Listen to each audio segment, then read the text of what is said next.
I ended my 10-part documentary about the fall of the Cabal with a promise. A promise to dive deeper into the story behind the darkness in this world we live in. What happened? How did we get to this point? Who is the Cabal? And what is their exact agenda? Are you ready to go further down the rabbit hole? Well, fasten your seatbelts, for this is going to be one heck of a ride. Those who rule the world, those truly in command, are referred to as the Illuminati or Cabal. Not many people are aware of their presence, let alone their identity.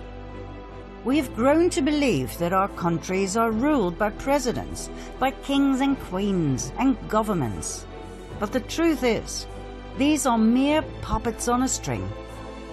Who pull the strings? This small yet mysterious and elusive group that forms shadow governments and who play the world and all of humanity like gods playing chess. Is the Cabal for real? Or is it just a myth, blown out of proportion by conspiracy theorists looking for a common enemy? The Cabal is very real. The evidence can be found throughout history, abundantly. This story covers thousands of years. It is crucial information to understand the modern-day Cabal and the evil we are dealing with. Not only that, it is the only way I can possibly reveal to you the best kept and most shocking secret in the history of mankind. Let's go all the way back in history to the most ancient civilization on Earth, Sumer. Ancient Sumer, 7 millennia ago. What we know stems back from the early writings on clay tablets, written down in cuneiform script. The Sumerian civilization was a highly developed and advanced society with grand cities, temples, and pyramids. Archaeological findings tell us the cities had amazing mosaics, elaborate streets, housing blocks, indoor plumbing, toilets with water flushing systems, and much more. The Temple of Inanna at the ancient city of Uruk still baffles us today with its splendor, its vibrant colors and depictions of strange animal creatures. Inanna was the ancient Sumerian goddess associated with love, beauty, sex, war, and political power. She was later worshipped by the Akkadians, Babylonians, and Assyrians under the name of Ishtar or Asherah.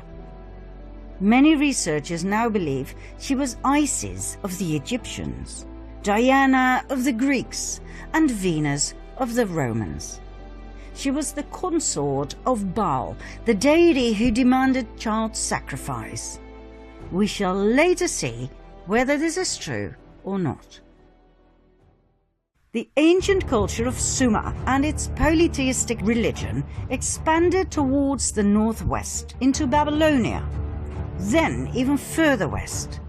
It went to what we now know as Canaan and Phoenicia. More about this group later. There was a second group. They went further north, all the way to the region we now call Ukraine and southern Russia, between the Black Sea and the Caspian Sea.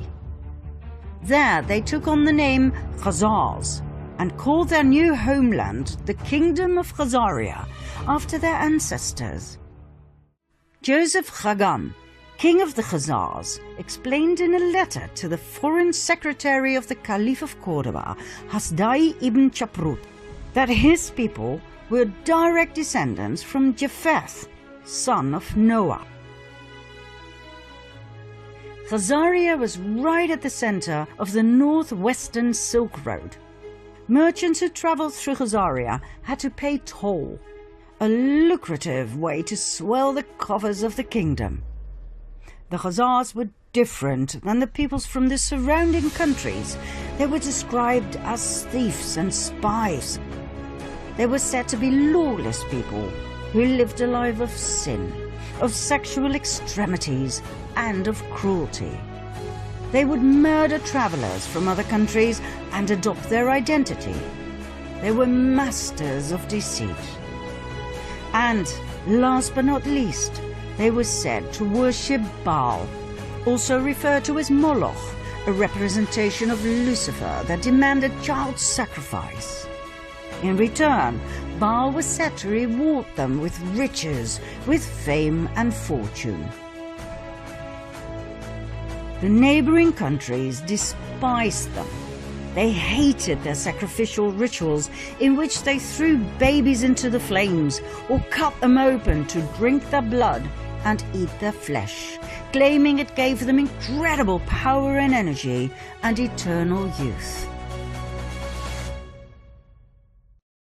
Urged by these surrounding peoples, the Russian ruler knew he had to do something. In the year 600, he warned their king, Bulan, that their Luciferian practices had to end. He told him they had to convert to either Judaism, Christianity, or Islam. The choice was his. Bulan chose Judaism. But he did not really convert. He merely took elements from Judaism and forged them into his own Luciferian belief. King Bulan and his people lived on and prospered. Nothing much had changed, except for the fact that for outsiders they now called themselves Judeans, which they were not. Mind you, the name Jew wasn't invented until the 18th century. 4 centuries went by. In 965 AD, the Russian ruler, Grand Prince of Kiev, Sviatoslav I, felt they had gone too far with their continued devil-worshipping and child sacrifice. He decided to wipe them out. But the Khazars had their spies everywhere, and the Russian cunning plan was brought to the ears of the Khazarian king, who, just in time, fled the country with his 25 wives and 60 concubines, all of the nobility, plus an enormous amount of gold and silver. The entire exodus of royalty and nobility went via Hungary to Poland, then from Germany southward to France and Spain. Everywhere they went, some were left behind. In order to reveal their true identity, they called themselves Ashkenazi Judeans, knowing very well that their new home countries would not exactly be eagerly awaiting Luciferian Khazars. Ashkenaz, by the way, was the name of a region they inhabited during their migration from Sumer to Babylonia to the Caucasus. Like all regions at that time, this one too was called after the descendants of Noah. Ashkenaz being a grandson of Japheth and great-grandson of Noah. Now don't worry, you don't have to remember any of this. We just need to tell you from a historical point of view. It does explain a lot though, as Japheth, son of Noah, had 2 grandsons, Ashkenaz and Togarma, who became arch-enemies according to rabbinic literature. Now the people we are dealing with here descended from Togarma, yet they adopted the name of their arch-enemy, Ashkenaz. Why?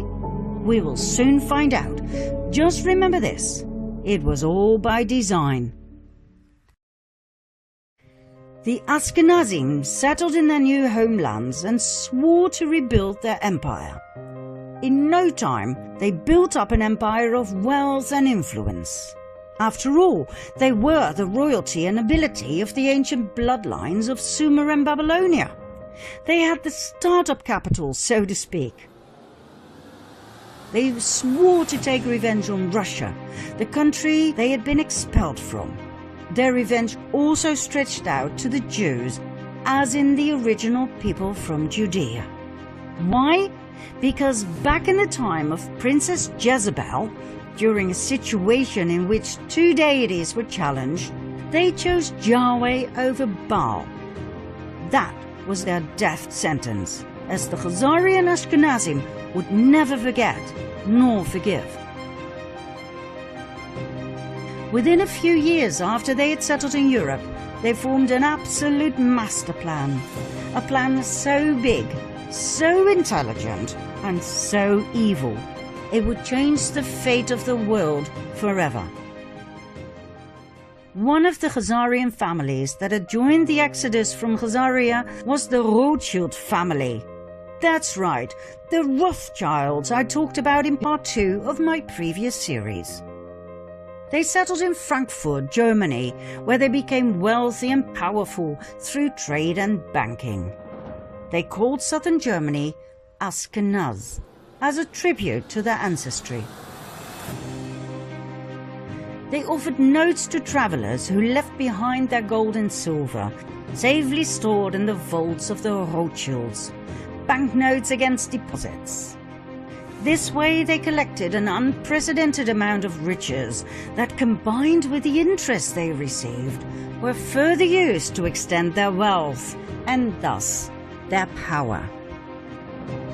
Meyer Amschel Rothschild had 5 sons who became powerful bankers in 5 large cities: Frankfurt, London, Paris, Vienna, and Naples.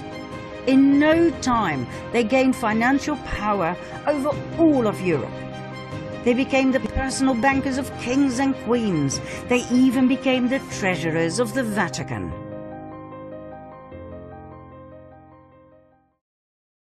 Before we continue with an event in the 18th century that has been deliberately erased from our history books, we have to pause this storyline and go back to the early Middle Ages for a second storyline.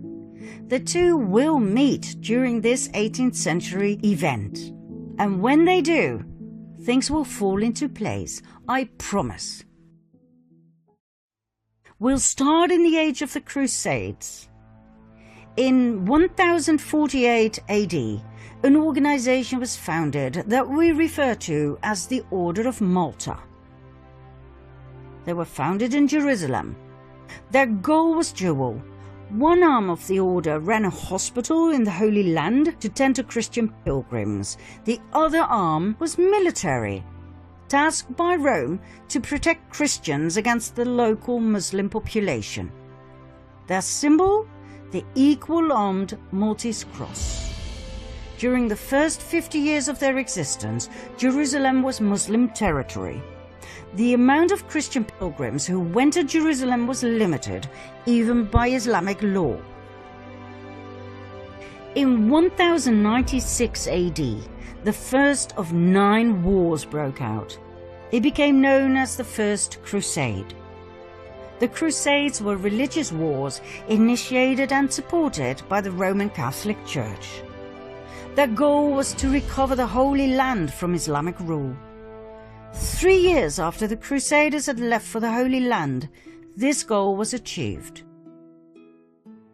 Godfrey de Bouillon and his brother Baldwin, leaders of the First Crusade, became rulers of Jerusalem.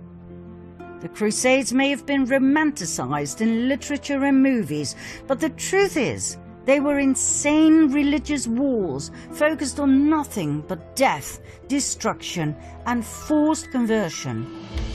An estimate of nearly 2 million people died.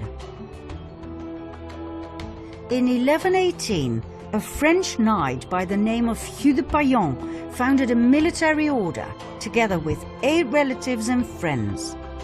They called the order the Poor Knights of the Temple of King Solomon, later known as the Knights Templar. This order sprang forth from a secret society called the Prieuré de Sion, the Priory of Zion, an order that, by the way, is still alive and active today. With the support of the King of Jerusalem, the Knights Templar set up headquarters on the sacred Temple Mount. Their official goal was to protect pilgrims on the way from Europe to Jerusalem. In and of itself, this is fascinating. 9 knights were officially appointed to protect Christian pilgrims over a distance of 4,000 to 5,000 kilometers. God only knows how they did it. Their not-so-official goal was to rebuild the Temple of Solomon that had been destroyed in 586 BC by the king of Babylon, Nebuchadnezzar. Why this was so important to them, we will show later on. In 1129, the Order of the Knights Templar received the official support of the Roman Catholic Church. The order grew abundantly and donations came pouring in from all over Europe. The Knights adopted a code of conduct in which they swore unfailing obedience to the Master. According to researchers, the principle of obedience made the Knights Templar lethal. They acted swiftly and with certainty to do as they had been commanded. A force of Templars became an extension of the will of its commander, the Grand Master. At the height of their power, the Order of the Knights Templar comprised of almost 20,000 members. Only 10% were armed knights. The other 90% took care of infrastructure and logistics. Even though the knights had sworn to a life of poverty, the order was excessively rich, owning large plots of lands, farms, vineyards, mills, horses, arms, equipment, the island of Cyprus, and an impressive fleet of ships. All the way from Europe to Jerusalem, in every city, they had monasteries, castles, churches, universities. They were so powerful they did not need to obey local laws. They could pass freely across all borders. They didn't have to pay taxes, and they were exempt from all authority except that of the Pope. Furthermore, everything they took from the Muslim population that they subjugated and murdered on their way was given to the order. Did they have these privileges in writing? Oh yes, Pope Innocent II took care of everything by signing the papal bull Omne Datum Optimum in 1139. All the order had to do was swear obedience and allegiance to the Pope. There was one area, though, in which the Templars truly excelled: banking. They had a network of banks in many countries that enabled pilgrims to deposit assets in their home countries and withdraw funds in the Holy Land. By the 13th century, the Templars had become such competent and trusted bankers that European kings and nobles who embarked on crusades to the Holy Land often forwarded large cash sums to the Templars that could be withdrawn later so they could pay their armies. The Templars even gave out loans to rulers. They excelled in everything they did, for which they were overloaded with donations, gifts, fame and fortune. However, in the early 14th century, the Knights Templar met their final destiny: King Philip IV of France. This man was heavily indebted by the order. When he asked for even more loans, the order refused. King Philip decided it was time for the Knights Templar to meet their maker. On Friday the 13th of October 1307, a multitude of knights were arrested, including their Grand Master, Jacques de Molay. After years of imprisonment, he and many others were burned at the stake. Medieval documents state that Molay called out a curse over the king and the Pope, Clement V, who had failed to protect them against the wrath of the king, and who had even dissolved the order through his papal bull, Vox in Excelso. Although the Pope dissolved the order, he did not formally condemn it, which would have been normal in those days. 1 month later, Pope Clement died. 8 months later, King Philip died.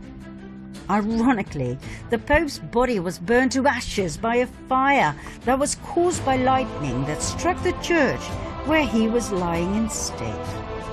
The king died of a stroke he suffered during a hunt. But, contrary to what our history teachers have told us, the Order of the Knights Templar did not end here. New orders were founded with new names that were basically the continuation of the Knights Templar. Think Military Order of Christ in Portugal, Supreme Order of Christ in Italy, and so on and so forth. In every European country, the Knights Templar simply lived on the way they had, as if nothing much had changed. Only the order names had.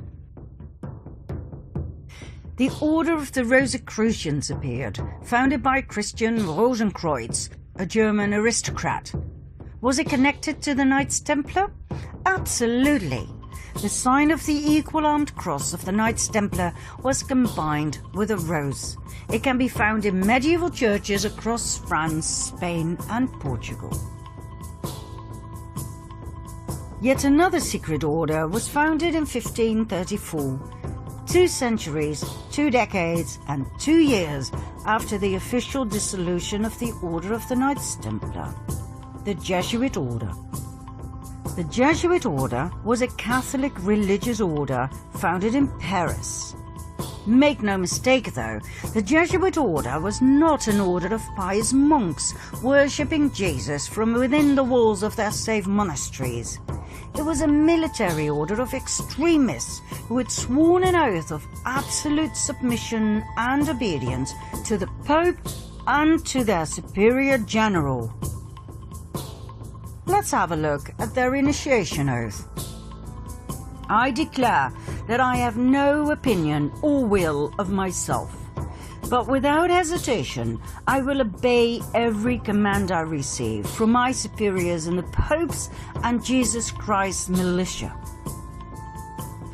I promise further and declare that when the opportunity arises, I will conduct a ruthless war, secretly or publicly, against all heretics, Protestants and liberals, as I am instructed to do, to exterminate and destroy them of the whole earth, and that I will not spare age, sex or class, and that I will hang up, burn, boil, cook, peel, strangle, and bury these shameful heretics, rip the stomachs and wombs of their wives, and crush the heads of their children against the wall, for the purpose to destroy their horrible race forever.